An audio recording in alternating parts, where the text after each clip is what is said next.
Assalamualaikum warahmatullahi wabarakatuh.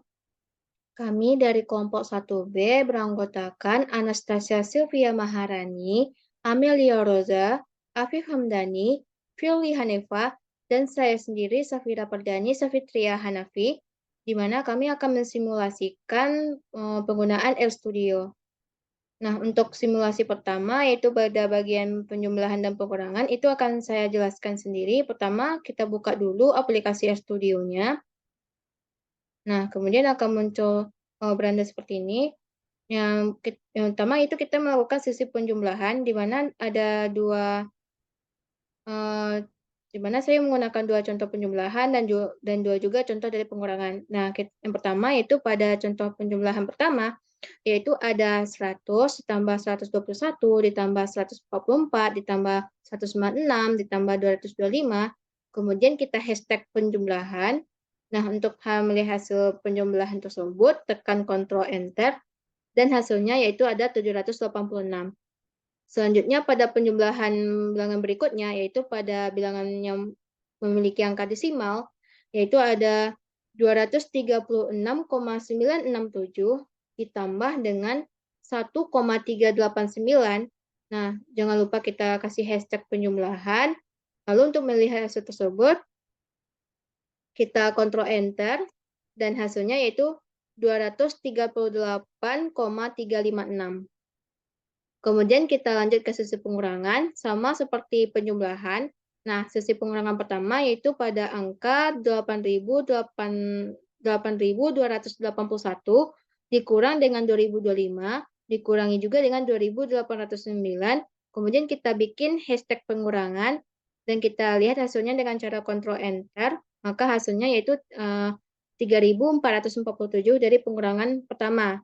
Nah, selanjutnya kita masuk ke pada bilangan pengurangan kedua, yaitu ada pada bilangan desimal, yaitu 2.360,167 dikurang dengan 1.209,833.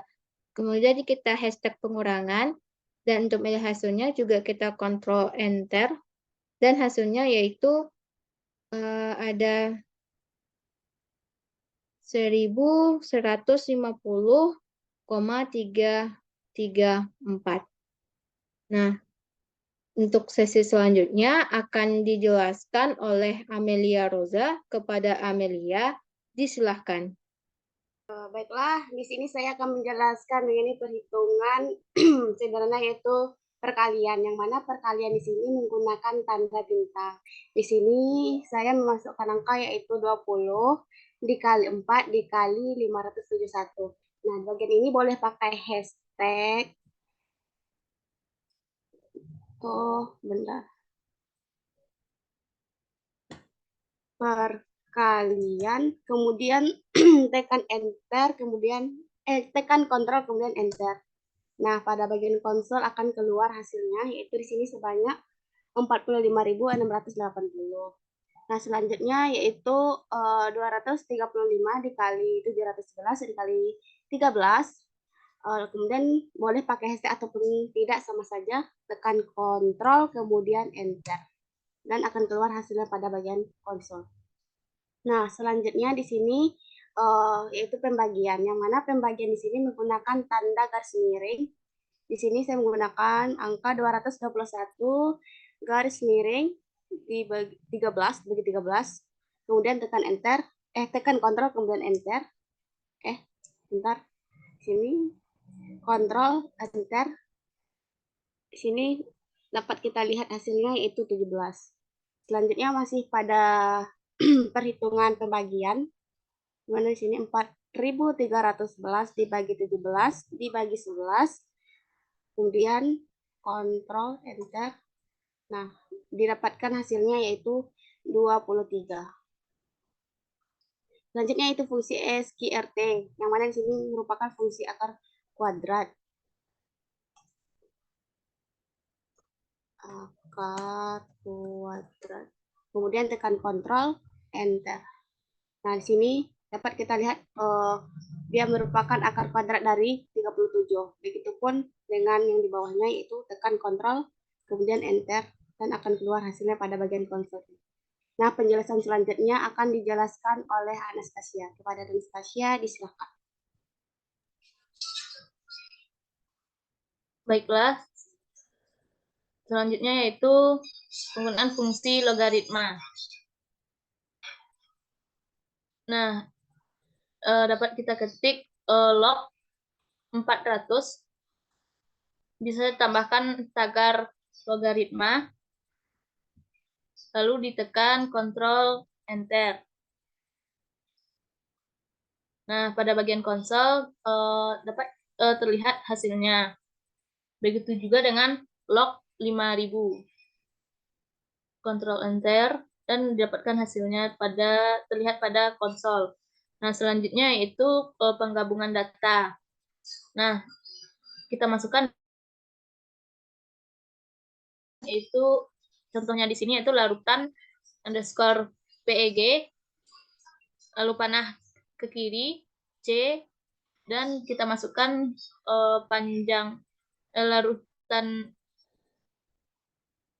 larutannya, seberapa banyak larutannya, lalu bisa ditambah tagar combine.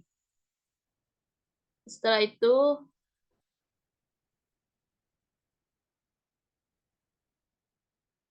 di Ctrl Enter dan dapat datanya ditampilkan pada kolom kanan atas pada environment. Begitu juga dengan data panjang kecambah.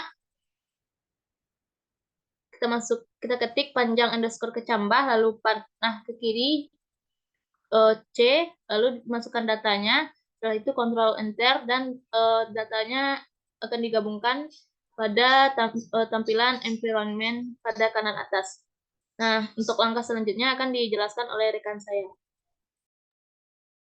Baik, terima kasih pada rekan saya. Nah, di sini kita bisa melihat pada proses selanjutnya, yaitu kita bisa melihat minimal dari tabel yang telah dimasukkan tadi. Itu di sini dari formatnya itu min.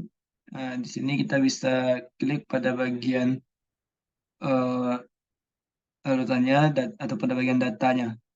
Di sini itu data dari larutan PEG. Nah, di sini kita bisa kontrol underscore saja, kontrol enter untuk bisa melihat minimalnya. Nah, sini kita dapat data minimal dari larutan PEG itu 0. Begitu juga selanjutnya pada panjang kecambah.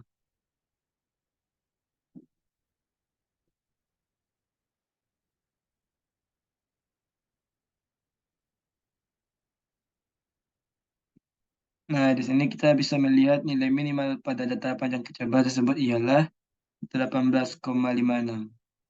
Nah, selanjutnya itu data yang bisa kita cari di sini adalah min, yang mana rata-rata dari data pada larutan PEG. Di sini kita telah membuat formatnya, dan pada bagian konsol kita dapat melihat hasil daripada min pada data larutan PEG. Nah, di sini didapatkan hasil yaitu 3,75 min daripada larutan PEG. Begitu juga selanjutnya pada data panjang kecambah. Di sini kita bisa melihat berapa min dari data panjang kecambah tersebut rata-ratanya. Nah, kita dapat mengetahui bahwa 25,555 itu merupakan nilai min dari data pada panjang kecambah. Kemudian kita bisa juga melihat standar deviasi pada suatu data, yaitu data larutan PEG. Nah, di sini kita bisa melihat bagian skripnya. Nah, di sini merupakan hashtag standar deviasi. Nah, kemudian kita kontrol enter. Nah, didapatkan pada bagian konsol itu standar deviasi pada larutan PEG ialah 3,227486. Dan juga kita bisa melihat pada nilai dari standar deviasi data panjang kecambah. Di sini kita dapat melihat nilainya, yaitu didapatkan nilai standar deviasinya 4,913902. Nah, di situ merupakan penyampaian dari saya mengenai cara mencari nilai min atau nilai paling kecil, atau median, atau rata-rata, dan standar deviasi. Selanjutnya akan dijelaskan oleh rekan saya. Baik, selanjutnya saya akan menjelaskan mengenai formula dari summary. Nah, sebelumnya pada kolom script akan ditulis summary dan dimasukkan dalam kurung eh, data yang telah ditentukan sebelumnya seperti larutan PG. Kemudian dapat summary sendiri merupakan berguna untuk menampilkan ringkasan dari perintah sebelumnya atau data sebelumnya. Nah, setelah memasukkan data tersebut bisa kita tambahkan hashtag summary, kemudian Ctrl Enter. Nah, pada bagian bawah itu akan menampilkan data-data sebelumnya seperti ringkasan minimal, median, dan selanjutnya juga summary dari panjang ke tambah, sama halnya sebelumnya. Dapat ditekan juga Ctrl Enter. Selanjutnya yaitu mengenai formula dari data frame. Nah, data frame sendiri itu berguna untuk menampilkan hasil-hasil dari data kita dalam bentuk tabel ataupun dalam bentuk kolom. Nah, setelah ditulis data.frame, kemudian di dalam kurung akan ditulis data yang X dan data yang Y. Maka data yang X merupakan larutan PG dan data yang Y merupakan panjang tambah. Kemudian dapat ditulis hashtag data frame. Kemudian Ctrl Enter. Dan akan menampilkan bagian-bagian hasil dari data tersebut dalam bentuk kolom.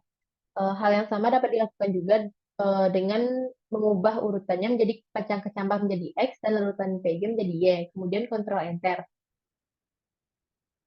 Nah, selanjutnya untuk bagian plot merupakan berfungsi untuk melihat grafik dari hubungan X dan Y seperti data frame sebelumnya. Nah, X-nya yaitu larutan PG, sedangkan Y-nya merupakan panjang tambah. Kemudian tulis hashtag plot, kemudian Ctrl Enter. Maka di sebelah kanan akan menampilkan grafik dari hasil data kita tersebut. Kemudian untuk formula yang kedua juga sama, yaitu mengubah panjang tambah menjadi X dan larutan PG menjadi Y. Kemudian kita tekan Ctrl Enter, dan akan menampilkan grafik yang sama pula, cuman berbeda X dan Y saja.